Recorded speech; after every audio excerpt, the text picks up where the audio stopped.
आपको ऐसा लगता है कि कोई APK file unknown APK file आपने इंस्टॉल कर लिया, आपका फोन हैंग हो गया, क्योंकि जो हैकर होता है जो आगे बैठा रहता है वह उसी इंटरनेट के ही माध्यम से आपके फोन को हैंडल करता है और आपके अकाउंट को खाली करता है। व्हाट्सएप बहुत सेफ है, गलतियां हमारी ही होती हैं। ऐसा केबल जो राउटर से पुलिस डिपार्टमेंट पूरी कोशिश में लगी हुई है, हर चीज को इंडिकेट कर रही है आपको कि भाई आपको ये काम नहीं करना है। पुलिस चिल्ला चिल्ला के सबको बता रही डिजिटल अरेस्ट नाम की कोई चीज नहीं होती। मैंने खुद बहुत सारे क्लासेस किए हैं, बहुत सारे कैंपेन किए हैं, लोगों को बताया है डिजिटल अरेस्ट नाम की कोई चीज नहीं होती। देखिए, क्लाउड बैकअप ही सबसे बेस्ट है और संबंधित कंपनियां, जिस कंपनी के आप कैमरे लगवा रहे हैं, आप बिल्कुल कोशिश कीजिए कि वो उनका सर्वर चाइना बेस्ड ना हो। आमतौर पर जब लोग अपने ऑफिस में, अपने घरों में सीसीटीवी कैमरा लगाते हैं, तो वो ऐसी कौन सी सबसे बड़ी गलती करते हैं जिसके बाद उन्हें कुछ घटना होने के बाद पुलिस की सहायता ली? क्या पुराने या सस्ते चीनी कैमरे बॉटनेट का हिस्सा बन सकते हैं जिससे पूरा ऑफिस नेटवर्क हैक हो जाए? ये इसको हैकिंग नहीं बोला जा सकता, ये बोलते हैं कैमरे के लैंग्वेज में कि आपका डेटा कंप्रोमाइज हो सकता है, आपका कैमरा, आपका लाइव स्ट्रीम कंप्रोमाइज हो सकता है। चाहे आप सीसीटीवी कैमरे के डेटा बोले, अगर वो ओवरराइट हो चुका है, मतलब एक डेटा के ऊपर दूसरा डेटा ओवरलैप हो चुका है, तो याद रखिएगा हमेशा पुराना डेटा वहां से रिप्लेस हो जाता है। सर, अच्छा, चलते चलते सीजी भास्कर के थ्रू आप हमारी ऑडियंस को क्या मैसेज देना चाहेंगे साइबर सिक्योरिटी और सीसीटीवी दोनों के लिए? नमस्कार, सीजी भास्कर से मैं हूं एंकर माधवी श्रीवास। आज हमारे स्टूडियो में जो शख्स हमारे साथ मौजूद हैं वे किसी परिचय के मोहताज नहीं है। वैसे तो वो एक किसान परिवार से आते हैं, लेकिन उनकी कार्यशैली और उनकी उपलब्धियों ने उन्हें राष्ट्रीय स्तर पर पहचान बना दी है। मैं बिना किसी देरी के आपसे रूबरू करवाना चाहूंगी cyber security expert Ashutosh Dubey ji से। आशुतोष जी, हमारे चैनल सीजी भास्कर में आपका बहुत बहुत स्वागत है। Thank you so much. सबसे पहले मैं जानना चाहूंगी कि आप एक किसान परिवार से आते हैं और आपके जो बड़े भाई हैं वो शायद एग्रीकल्चर डिपार्टमेंट में हैं। तो पापा और जो आपके बड़े भाई हैं वो कहीं ना कहीं एक दूसरे के वर्क को रिलेट करते हैं, बट आप साइबर सिक्योरिटी की तरफ आपका रुख गया है। कैसे पॉसिबल हुआ ये चीजें? एक्चुअली मुझे टेक्निकल चीज़ों में एक्सपेरिमेंट करना, जैसे जब बचपन में रहता था तो खिलौनों को तोड़ देना, फिर उन्हें जोड़ना, रिपेयर करना जी। और उसके बाद फिर अगर कुछ नई चीज़ें आ रही, उस समय इंटरनेट इतने इजीली अवेलेबल नहीं होता था, तो हमारे यहाँ जब इंटरनेट जब पहली बार लगा, आज से लगभग 20 साल पहले, तो मुझे बहुत जिज्ञासा हुई। मैंने सुना था कि उसमें आप जो भी चीज़ सर्च करो सब चीज़ का आंसर मिलता है। तो वो एक चीज़ था जिसने मुझे आगे बढ़ने के लिए प्रेरित किया कि हर मेरे सवाल का जवाब उसके पास था। जो मुझे प्रेरणा इंटरनेट से मिली वो ये है कि मेरे हर एक सवाल का जवाब जो आसपास किसी के पास नहीं होता था, वो मुझे इंटरनेट के माध्यम से मिल जाता था। इंटरनेट के माध्यम से मुझे मिल जाता था। तो मुझे लगा कि इस फील्ड में अब काम कुछ करना चाहिए, कुछ आगे बढ़ना चाहिए। फिर मैंने देखा कि लगातार रोज दिन ब दिन नए चैलेंजेस आ रहे हैं, लोग इसके शिकार हो रहे हैं, लोग तकलीफों में पड़े हैं, लेकिन ना ही किसी से बयान कर पा रहे हैं, ना ही उनको कोई सॉल्यूशन मिल रहा है। तो फिर मैंने सोचा कि इस फील्ड में आगे एक बार बढ़ा जाए। तो घर वालों को अजीब नहीं लगा कि नहीं, अगर पापा इस फील्ड में, फैमिली बिजनेस में, भैया भी उसी फील्ड पे है, तो ये अलग क्यों जा रहा है? ऐसा कभी सोचा नहीं पापा मम्मी ने आपके? पापा ने तो सोचा है, पापा ने तो मुझे बोला भी कि बेटा खेती कर। अच्छा। तो ये सब क्या कर रहा है, ये सब टाइम पास की चीजें हैं। लेकिन मैंने बोला खेती तो है, घर की है, आज नहीं कल कर लेंगे, कभी भी कर सकते। हाँ, लेकिन ये जो एक एज है और मुझे ऐसा लगता है कि एक अपने पसंद का जो काम, अगर मन है कि अपने पसंद का कुछ करना चाहिए, तो यही बहुत अच्छा एज है कि अपने पसंद का कुछ कर पाओ। तो ये मेरा एक शौक है। तो स्कूलिंग वगैरह आपकी वहीं बेमेतरा नवागढ़ से ही हुई है? हाँ, मेरी स्कूलिंग है नवागढ़ से हुई है 10th तक। 11th मैंने कवर्धा सरस्वती शिशु मंदिर से किया है। 12th से फिर मैं शिशु मंदिर रायपुर आके फिर जितनी भी पढ़ाई है वो मैंने रायपुर में ही की है। कॉलेज वगैरह? कॉलेज मेरा रायपुर में ही रहा है। अच्छा, तो मैं क्वेश्चन आपसे पहले ये पूछना चाहूंगी, अगर किसी के साथ साइबर फ्रॉड हो जाए तो सबसे पहले 1 घंटे में उसे पहला कदम क्या उठाना चाहिए? देखिए, साइबर फ्रॉड के तरीके अलग अलग हैं जी। कभी कोई सोशल मीडिया से फ्रॉड का शिकार होता है जी। कभी कोई मोबाइल एप्लीकेशन से फ्रॉड का शिकार होता है। तो ऐसे उसके तरीके बहुत हैं, मतलब अलग अलग तरीकों से फ्रॉड होता है। जैसे पहला, अगर सोशल मीडिया में हो सकता है कि आपकी पर्सनल जानकारी कोई शेयर कर रहा हो, आप डर जाएं, तो आपको पैनिक बिल्कुल नहीं होना है। आपको सबसे पहले एक कंप्लेंट आपके जो नियरेस्ट थाने है, जरूरी नहीं है कि आपका घर किस थाने में आ रहा है। एंड अगर आप किसी और भी थाने के पास है, अगर हो सकता है कि आप अलग शहर में हैं, तो संबंधित जो भी थाने हैं पास, आप उसमें एक आवेदन दीजिए। और आवेदन में ध्यान रखिएगा कि जो भी प्रोफाइल से आपको परेशान किया जा रहा है, उस प्रोफाइल का लिंक जरूर डाल दें और सारे स्क्रीनशॉट डाल दें। दूसरी सबसे बड़ी बात होती है मोबाइल हैक होना।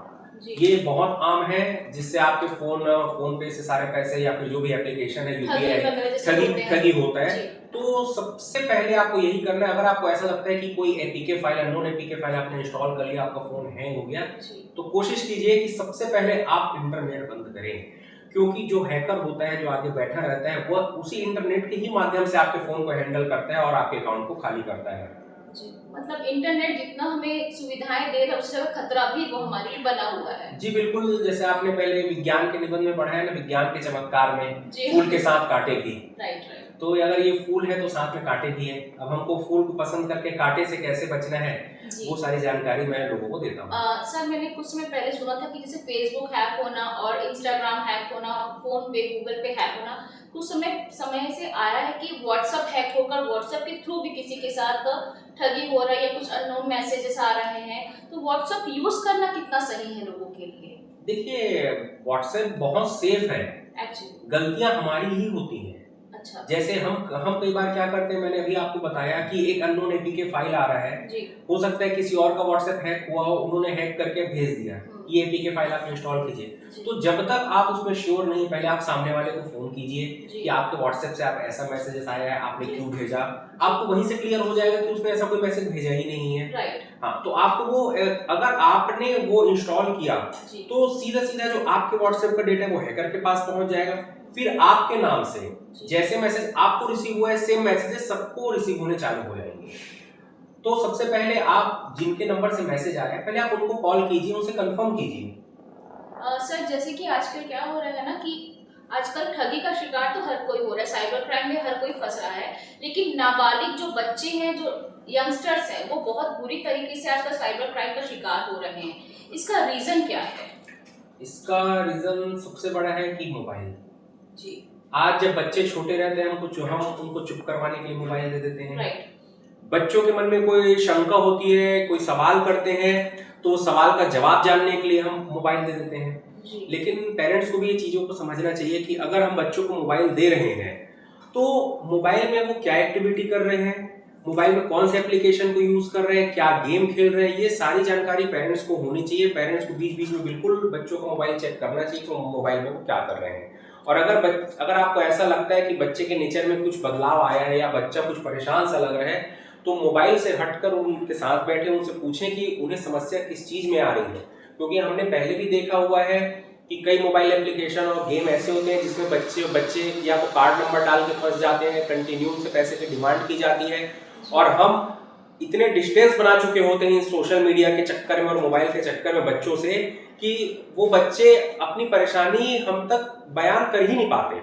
और फिर ऐसा होता है कि या तो वो फाइनेंशियली कुछ गलत कदम उठा लेते हैं या फिजिकली कुछ गलत कदम उठा लेते हैं। सर, मेरा अगला क्वेश्चन आपसे ये है, जो डिजिटल सबूतों को अदालत में पेश करने के लिए उन्हें सुरक्षित फॉरेंसिक इमेजिंग रखने का सही तरीका क्या होता है? देखिए, सुरक्षित आप एक से ज्यादा बैकअप बना के रखें। वो पेन ड्राइव भी हो सकता है, वो एक डीवीडी ड्राइव भी हो सकता है, सीडी ड्राइव भी हो सकता है। आप आराम से उसको सुरक्षित रख सकते हैं।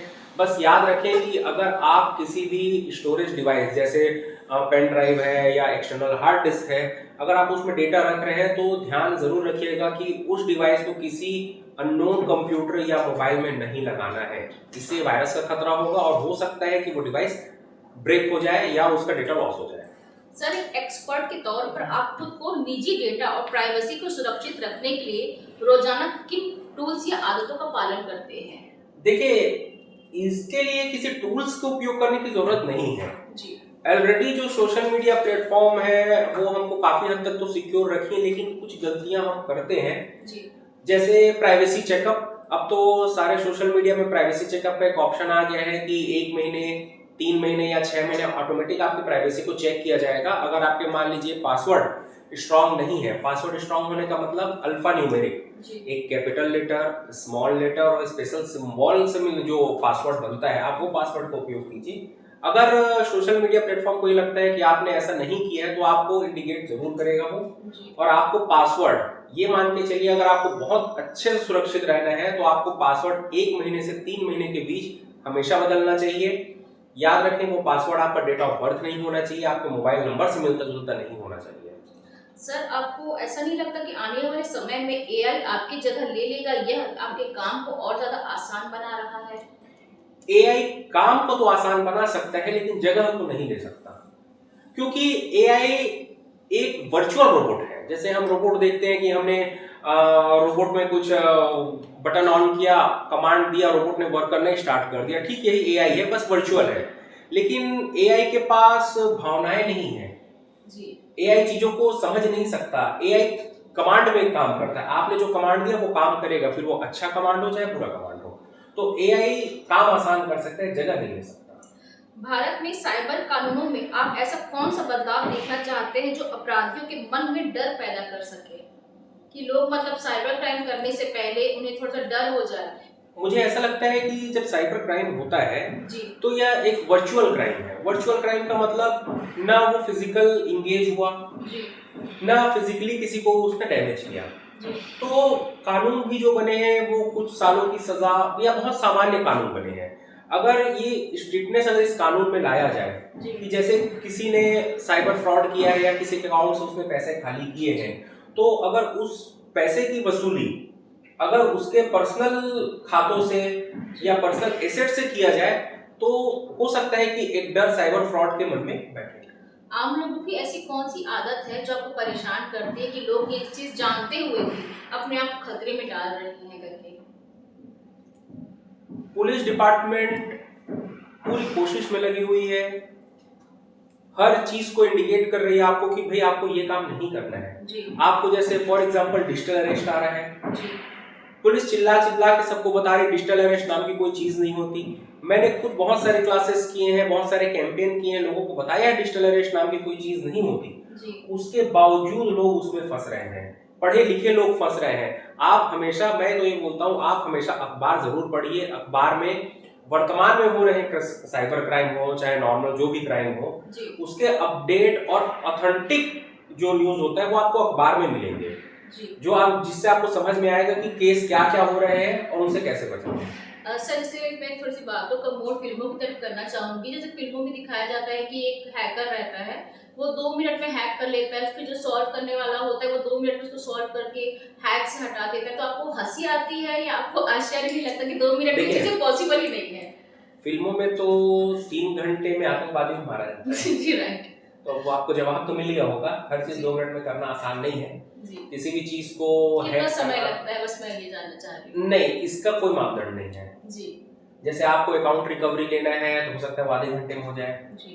लेकिन बिना किसी इन्फॉर्मेशन के अकाउंट अगर रिकवर करना है तो हो सकता है 2 महीने भी लग जाए। तो इसमें आप ये नहीं बोल सकते कितना समय लगेगा। क्या आप कभी फोन और इंटरनेट से पूरी तरह दूर होकर समय बिताते हैं? एक एक्सपर्ट के लिए इंटरनेट के बिना रहना कितना पॉसिबल है? जैसे कि आजकल देखा जाता है कि हम जैसे कोई यंगस्टर या कोई फैमिली मेंबर है, वो फोन का इतना ज्यादा एडिक्शन हो चुका है कि उनको इंस्टाग्राम भी चाहिए, उनको व्हाट्सएप भी चाहिए, उनको फेसबुक भी चाहिए। आपने ऐसा कभी कोई दिन बिताया कि बगैर फोन बगैर इंटरनेट के रहा हूं मैं 24 घंटे? आप बोलती हैं ऐसा कोई दिन बिताया, मैं हर हफ्ते वो बिताता हूँ। अच्छा। हर सैटरडे संडे ऐसा रहता है कि मुझे फार्म हाउस जाना है जी। बस घर वालों को पता रहे मैं कहाँ पर हूँ जी। फोन को आप बंद कीजिए और आराम से बैठे रहिए, बहुत सुकून मिलता है। आप भी करके देखिए। जी बिल्कुल सर, मैं बिल्कुल ट्राई करूंगी। सर, किसी अंधेरे वाली जगह या रात के समय की निगरानी के लिए आप नॉर्मल कैमरा या फिर एआई बेस्ड कैमरा आप किसे प्रेफर करेंगे और क्यों?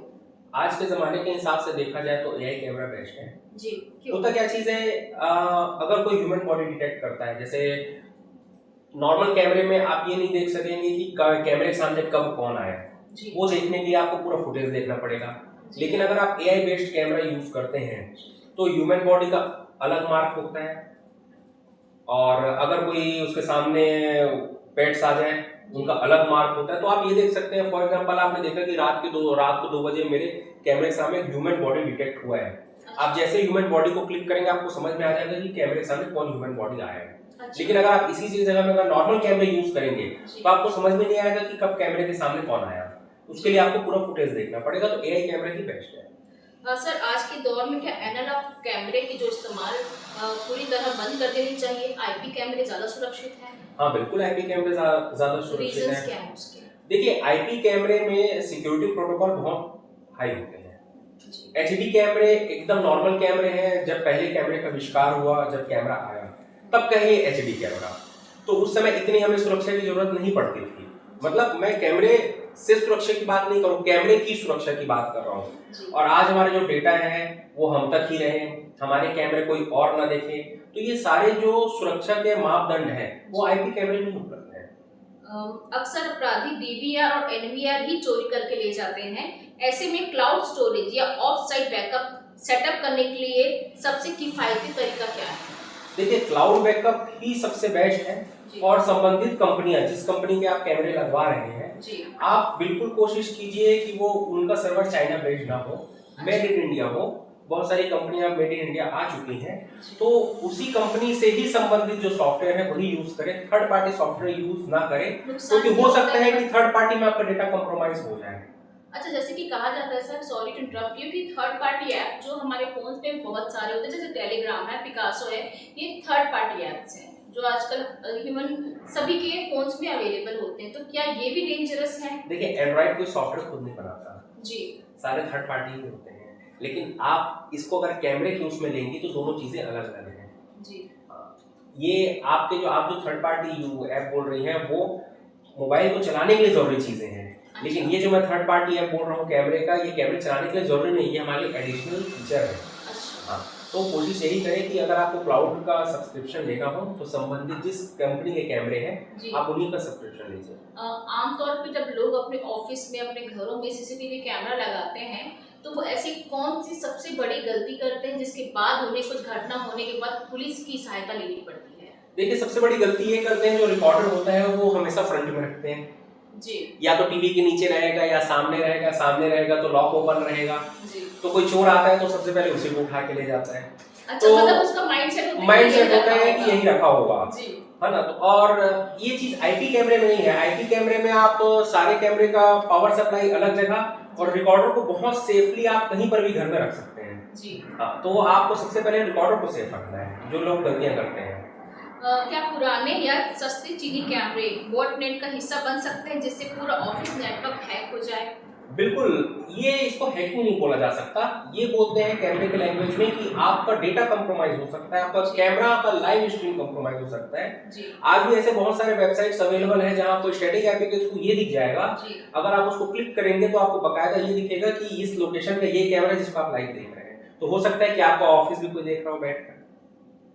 सर अगला क्वेश्चन है कि अगर सीसीटीवी डेटा ओवरराइट हो गया है तो क्या फॉरेंसिक टूल्स की मदद से पुरानी फुटेज का कुछ हिस्सा वापस लाया जा सकता है? सिर्फ 1%, सिर्फ 1%, नहीं तो नहीं लाया जा सकता। कोई भी डेटा हो, चाहे आप कंप्यूटर के डेटा बोले, चाहे आप सीसीटीवी कैमरे के डेटा बोले, अगर वो ओवरराइट हो चुका है, मतलब एक डेटा के ऊपर दूसरा डेटा ओवरलैप हो चुका है, तो याद रखिएगा हमेशा पुराना डेटा वहां से रिप्लेस हो जाता है। ऐसा नहीं कि वहां एग्जिस्ट करता है, तो अगर वो डेटा चला गया तो फिर वो वापस नहीं आ सकता।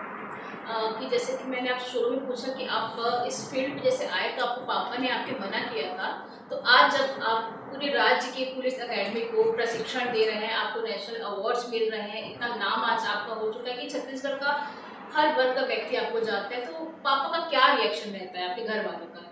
पापा का रिएक्शन आज भी बहुत साइलेंट रहता है।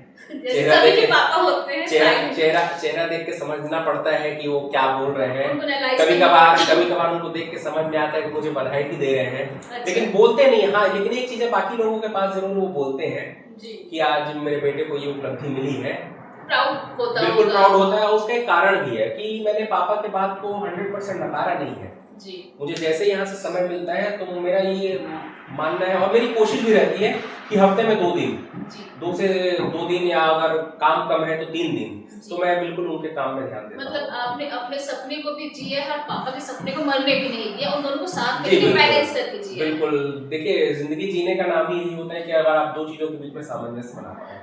सर जैसे कि हमने ना इंटरव्यू से पहले आपके बारे में थोड़ी सी पता की कि हमें लगा कि पुलिस अकेडमी में अगर कोई व्यक्ति प्रशिक्षण दे रहा है तो हमें लगा कि कोई बहुत शांत, धीर, गंभीर स्वभाव वाला व्यक्ति होगा, लेकिन हमें पता चला कि आप बहुत ज्यादा नॉटी और थोड़ी स्टाइलिश और हंसी मजाकिया हैं। तो ये जो दोनों आशुतोष दुबे हैं, इनमें से असली कौन है? देखिए, मैं समय के हिसाब से अपने आप को बदलाव, अपने नहीं, अंदर basic बदलाव जो लाता आपका हूँ। नेचर है वो नहीं, नेचर तो मेरा बहुत मजाकिया है, क्योंकि जी। मैंने एक बार पढ़ा था कि हमेशा मजाकिया और हंसमुख बने रहिए, जी। क्योंकि जिस दिन आप सीरियस होंगे डॉक्टर खुद ही बता देगा कि आप सीरियस हैं। जी। तो इससे पहले आप जितना हंसना है आप हंस सकते हैं। तो बस ये है कि काम के समय काम, जी। हंसी मजाक के समय हंसी मजाक, बस चलता रहता है। तो इन फ्यूचर अगले प्लानिंग्स क्या है आपकी कि अभी आपको इन्हीं में रहना है कि और कुछ नया करना है अपने वर्क में आपको? मैं ये चाहता हूँ कि जैसे मेरे एग्रीकल्चर लैंड है, मेरे काम जी। है काफी सारे एग्रीकल्चर के, तो दोनों को मर्ज करके ही मैं चलूंगा जी। कि चीजें वो भी होती रहे, कुछ काम नई ये भी चीजें, होता रहे, यहाँ हाँ। तो वही नए चैलेंजेस है। क्योंकि इस काम में ऐसा नहीं है कि आप रोज ऑफिस जाए, रोज एक्सपेरिमेंट Right. करें। अब तो इंटरनेट की सुविधा हर जगह है, हर कोने में है, जी। तो मैं इसको बहुत शांत दिमाग से मैं अपने खेतों के बीच बैठ के भी कर सकता हूँ।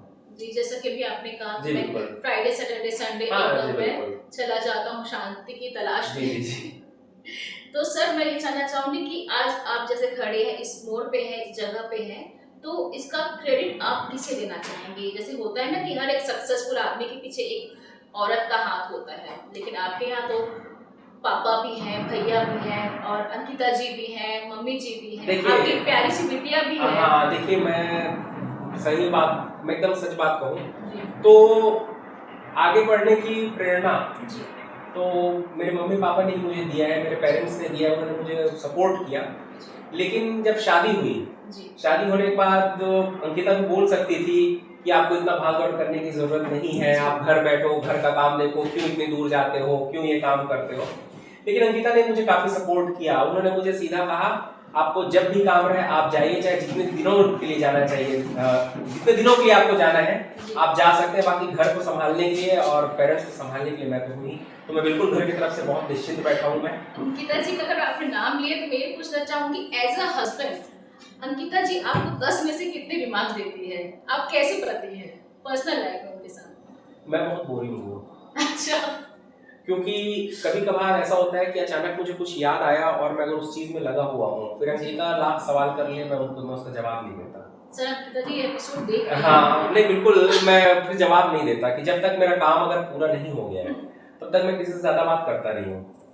तो मेरा ये रहता है पहले काम कंप्लीट हो, उसके बाद मैं तुम्हारी सुनता हूँ। सर आप एक बहुत अच्छे साइबर एक्सपर्ट तो हैं ही, ठीक है, सीसीटीवी एक्सपर्ट भी हैं, एक अच्छे बेटे हैं, एक अच्छे पति हैं। अभी कुछ महीने पहले आपको एक बहुत प्यारी सी बेटियां हुई, आप कैसे फादर हैं आज?